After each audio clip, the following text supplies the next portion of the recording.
Sébastien, bonjour. Bonjour. Quelques questions pour Marvin. La saison 2011 en quelques mots. La saison en quelques mots, saison difficile, sportivement, compliquée, parce qu'il y a eu, on est passé un peu par tous les stades cette année. Déjà c'est une saison où il a fallu se battre, pas contre forcément un adversaire, mais contre 4 adversaires.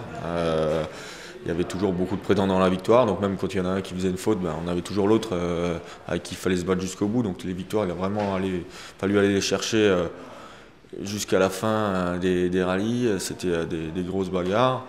Il y a eu des périodes où c'était un peu compliqué dans la saison, avec des tensions un petit peu dans l'équipe. Ensuite, on est passé par un stade où plus rien ne marchait. On avait réussi quand même à construire une avance confortable. Et puis, 3 rallyes consécutifs, ça n'a pas marché. Une crevaison, une sortie de route et un problème mécanique au Rallye de France, donc chez moi. Donc c'était des hauts, des bas. Et puis finalement, les 2 dernières courses, où tout repartait à zéro. Et puis on a réussi à gagner, donc c'était un bon moment. Merci, en tout cas félicitations pour ce 8e titre consécutif. Alors Sébastien, qu'est-ce qui a le plus changé dans le rallye en 8 ans ? Ce qui a changé, je dirais que les réglementations ont un petit peu évolué, régulièrement, souvent même. Après, globalement, c'est resté quand même un petit peu similaire. J'ai vu passer quelques adversaires. À l'époque, il y avait Carlos Sainz, Colin McRae, Mäkinen. Et puis aujourd'hui, c'est passé par Gronholm, et puis aujourd'hui on est avec Hirvonen, Solberg qui est toujours là comme moi, Latvala, Laoji, les nouveaux qui arrivent. Donc oui, il y a eu du monde qui est passé, les réglementations techniques ont évolué, mais je dirais qu'aujourd'hui ça reste quand même proche de ce que j'ai toujours connu. Ok. Alors justement, quel a été l'adversaire le plus redoutable ces dernières années ? Je pense que ça a peut-être été... il y en a plusieurs, mais il y a eu une période assez intense avec Gronholm où on se livrait des belles bagarres. Et puis Hirvonen qui est toujours là pour sa régularité aussi, donc en fin de saison ça paye. Alors 8 titres consécutifs, Schumacher c'est 7 titres en F1, donc tu l'as battu. Rossi, pas consécutif, mais il a 9 titres en moto de vitesse. Everts en motocross, il a 10 titres.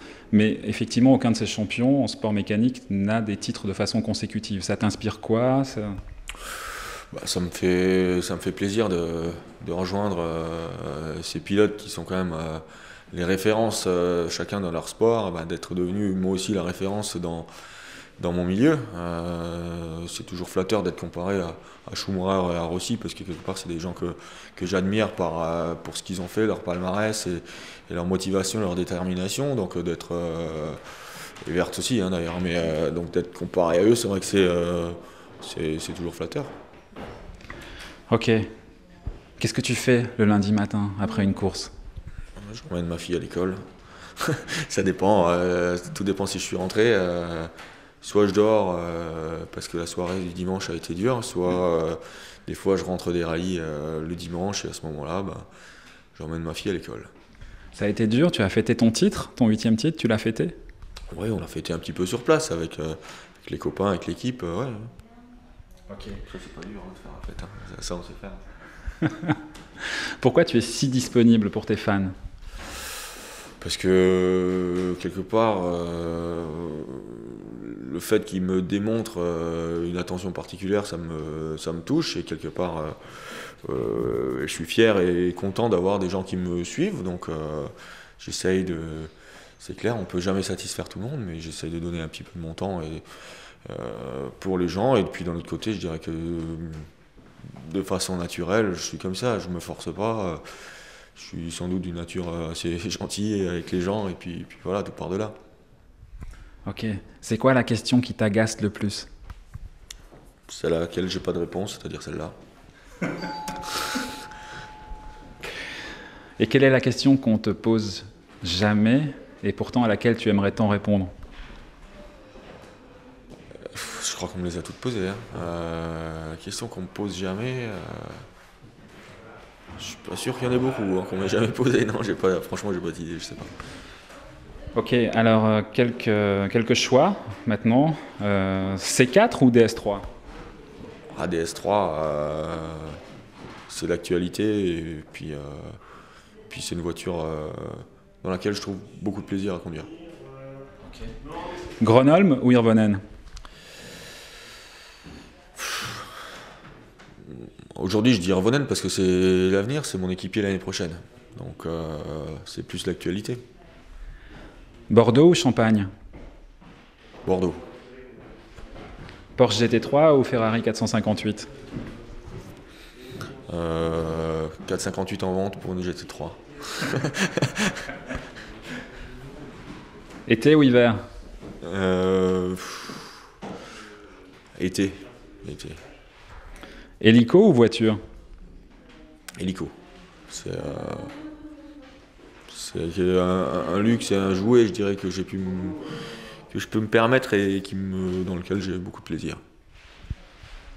Automatique ou quartz? Automatique. Prost ou Senna? Question difficile. Je pense que les deux sont des héros de leur temps. Et aujourd'hui, je dirais Prost parce que je le connais un peu et puis que j'ai de bonnes relations avec lui, que je l'apprécie. Ski ou motocross? Ski ou motocross putain, j'aime bien les deux. Hein. Motocross, pas vraiment. Enduro, oui. Moto, dans l'ensemble. Mais le ski en hiver aussi. Hein. Choix difficile. Les deux sont indispensables. Et une petite dernière. Un autre titre en WRC ou une première place aux 24 heures du Mans? Un autre titre en WRC parce que si je voulais vraiment gagner le Mans, déjà j'y participerais. C'est vrai que j'ai eu des opportunités il n'y a pas si longtemps, il y a 1 ou 2 ans, avec Peugeot, où vraiment j'aurais pu faire le Mans dans des conditions pour jouer la gagne. Et puis finalement, je ne l'ai pas fait pour me consacrer à 100% au rallye parce que ça faisait un programme trop chargé, donc peut-être dans le futur. Sébastien, merci beaucoup et tout de bon. À bientôt.